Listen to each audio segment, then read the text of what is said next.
आपके अपने YouTube channel competitive with Anjali में आप सभी का स्वागत है। हम आपके लिए लेकर आए हिंदी का बेहद इम्पोर्टेंट चैप्टर यानी कि संज्ञा चैप्टर लेकर आए हैं हम आपके लिए। संज्ञा के कितने प्रकार के भेद होते हैं, संज्ञा को आज हम पूरी डिटेल से पढ़ने वाले हैं और आपको नोट्स भी प्रोवाइड कराने वाले हैं। देखते संज्ञा की तरफ बढ़ते हैं हम आगे कि संज्ञा कितने प्रकार की होती है, संज्ञा के भेद कितने होते हैं। संज्ञा शब्द है जो दो शब्दों से मिलकर बना है। सम प्लस ज्ञा यानी कि संज्ञा दो शब्दों से मिलकर बना है। एक तो सम प्लस ज्ञा दो शब्दों से मिलकर बना है। संज्ञा वहाँ होती है किसी व्यक्ति, वस्तु, स्थान के नाम को संज्ञा कहते हैं। किसी वस्तु या व्यक्ति, स्थान के नाम को ही हम क्या संज्ञा कहते हैं। जैसे कि राम, श्याम, कुर्सी, टेबल, ये किसी वस्तु का नाम या स्थान के नाम को ही हम संज्ञा कहते हैं। संज्ञा के भेद 3 होते हैं और संज्ञा के रचना के आधार पर भेदों को हमने 3 भागों में डिवाइड किया हुआ है। और संज्ञा के कुल भेद पूछे तो भी 5 होते हैं और संज्ञा के अर्थ के आधार पर भेदों की संख्या 5 है। दोस्तों, वहाँ एग्जामिनर पूछ सकता है कि संज्ञा के भेद या संज्ञा के अर्थ के आधार पर भेद दो, तो इसमें बच्चे कंफ्यूज होते हैं कि संज्ञा के भेद या अर्थ के आधार पर भेद। इसलिए आपको इनको सही से प्लस पॉइंट करना है। यहीं से हमारी गलती के कारण ही हम 1 या 2 नंबर को छोड़ देते हैं। इसलिए कोई सा भी अगर टॉपिक पढ़ना हो तो हमें डिटेल उसकी पढ़नी चाहिए, बेसिक से जानकारी होनी चाहिए, इसके बाद ही हमें आगे का करना चाहिए। देखते हैं संज्ञा की ओर बढ़कर हम। संज्ञा व्यक्तिवाचक संज्ञा और एक होता है जातिवाचक संज्ञा और एक भाववाचक संज्ञा। जो संज्ञा के भेद है वो तो 3 है, लेकिन जो अर्थ के आधार पर भेद है वो 5 है।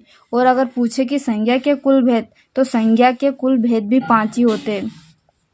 देखते हैं संज्ञा व्यक्तिवाचक संज्ञा और जातिवाचक संज्ञा और एक होता है भाववाचक संज्ञा। और जो जातिवाचक संज्ञा है उसे 2 भागों में डिवाइड किया गया है, समूहवाचक संज्ञा और एक द्रव्यवाचक संज्ञा।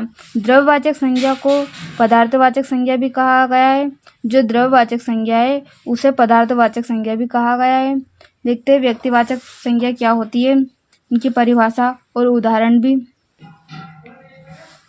व्यक्तिवाचक संज्ञा जब किसी एक व्यक्ति, एक वस्तु, एक स्थान के नाम का बोध हो उसे व्यक्तिवाचक संज्ञा कहते हैं।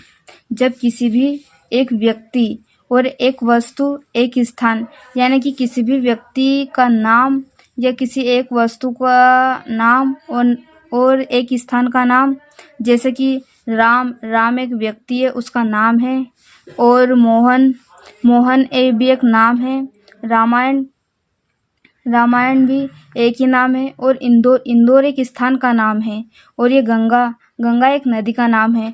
तो इन सभी का ओनली एक ही नाम है, ना तो राम कोई डबल है, राम का भी नाम एक ही है। और गंगा भी एक ही है, इंदौर शहर भी एक ही है और रामायण भी एक ही है। इनका दूसरा कुछ नहीं है। इसलिए यहाँ क्या है, व्यक्तिवाचक संज्ञा। तो परिभाषा में ही बताया गया है कि जब किसी एक व्यक्ति और एक वस्तु, एक स्थान के नाम का बोध का मतलब होता है ज्ञान। क्या होता है? ज्ञान। यानी कि किसी भी एक व्यक्ति का ज्ञान हो या एक वस्तु का ज्ञान हो, उसे ही हम व्यक्तिवाचक संज्ञा कहते हैं। आप इनका स्क्रीनशॉट ले लीजिए संज्ञा का।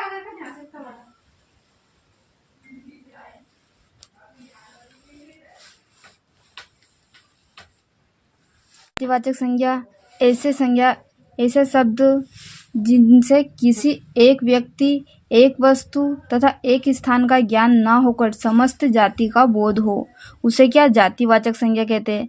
यानी कि जब किसी एक व्यक्ति और एक वस्तु तथा एक स्थान का ज्ञान ना होकर समस्त जाति का बोध हो, मतलब कि एक वस्तु और एक व्यक्ति का ज्ञान ना होकर समस्त जाति का ज्ञान हो, उसे क्या कहते हैं? जातिवाचक संज्ञा कहते हैं।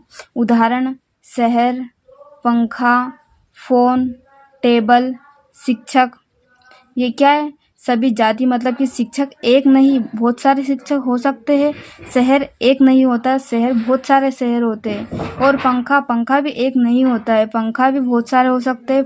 फोन भी एक नहीं होता है, बहुत सारे हो सकते हैं। यह जातिवाचक संज्ञा के उदाहरण है ये। और जातिवाचक संज्ञाएं, उनके दो भेद है। एक तो होता है समूहवाचक और दूसरा होता है द्रव्यवाचक। तो हम देखेंगे समूहवाचक को पहले। तो ऐसे शब्द जिनसे किसी समूह या संगठन का बोध हो, यानी कि ऐसे शब्द जिनसे किसी समूह या संगठन का बोध हो, बोध मतलब कि ज्ञान हो, समूह या संगठन का ज्ञान हो, उसे समूहवाचक कहते हैं। उदाहरण बीजेपी भी एक समूह ही है, उनका भी एक मतलब कि एक संगठन है। और कक्षा में भी सभी छात्र मिलकर ही कक्षा को बनाते हैं। और परिवार से भी बहुत सारे सदस्य होते हैं। और गुच्छा चाबी का भी हो सकता है, अंगूर का भी हो सकता है। तो ये भी एक समूह से मिलकर ही बना है गुच्छा। देखते हैं द्रव्यवाचक पदार्थवाचक संज्ञा। द्रव्यवाचक को पदार्थवाचक संज्ञा भी कहते हैं। वे संज्ञा जो नापतोल संबंधित हो, उन्हें द्रव्यवाचक संज्ञा कहते हैं। जिसे हम नाप कर या तोल कर ज्ञात करें, वह द्रव्यवाचक संज्ञा होती है। उदाहरण देखते हैं, दही, पानी, गैस, तांबा, लकड़ी।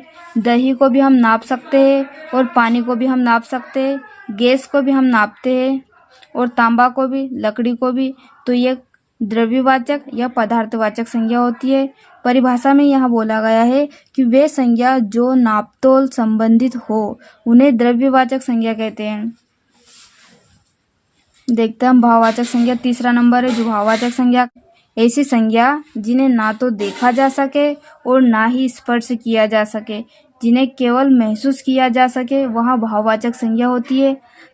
जिस संज्ञा को हम ना तो महसूस कर सकते, लेकिन देख नहीं सकते और स्पर्श भी नहीं कर सकते, उन्हें हम क्या कहते हैं? भाववाचक संज्ञा।